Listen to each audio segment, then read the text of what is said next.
Rain and hail today in London, England, not the weather onlookers are hoping for when King Charles III's coronation gets underway tomorrow. I don't know when we'd ever get to do another coronation, so we're excited to be here and celebrate with y'all. Ahead of his big day, King Charles, alongside Prince William and Kate, surprising a crowd of people assembled outside Buckingham Palace. Well, it was absolutely fantastic. We were all having a really good time. We were waiting here at the barrier thinking that they might never come. And then when he came and shook hands, to think that he would be king tomorrow, and I touched his hand and never wanted it again.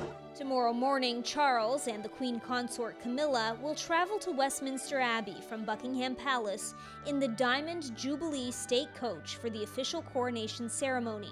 We're going to see pageantry on a scale that most people alive have never seen, because this is really the pinnacle of every British monarch's reign. And remember, this is the only coronation in Europe now, and a lot of it's going to seem incredibly old-fashioned, and some of it is. King is reusing his grandfather's robes and a lot of the old pieces that have been around from his grandfather, his great-grandfather, even, we're going down generations. But really at its heart, it is the crowning of a king. Following the ceremony, the King and Queen will ride in the Gold State Coach for the coronation procession. The coach was last seen during the Platinum Jubilee of Queen Elizabeth II in June of last year. It has been used at every coronation since William IV in 1831. More history present tomorrow will include these historical pieces of clothing worn by previous monarchs at past coronations, dating as far back as 1821. King Charles will don them as his coronation fit. The Stone of Destiny will also be present in the chair where Charles will sit for his crowning.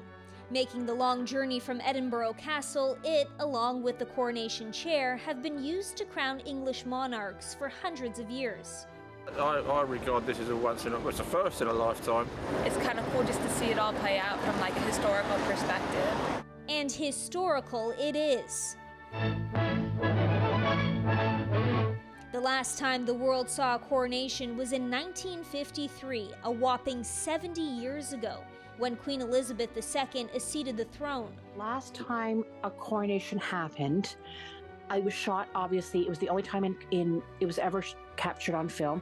It was shot in black and white. They actually had to fly it by fighter jet to Canada and then play it on Canadian television, because whereas now we're going to be able to see it in high def, and that's going to be extraordinary. King Charles quite literally waiting for this moment his entire life, his mother becoming queen when he was just 4 years old. During tomorrow's ceremony, Charles will take an oath to uphold the law and the Church of England. He will be anointed by the Archbishop of Canterbury, who will place St. Edward's crown upon his head. King Charles III set to become England's 13th monarch.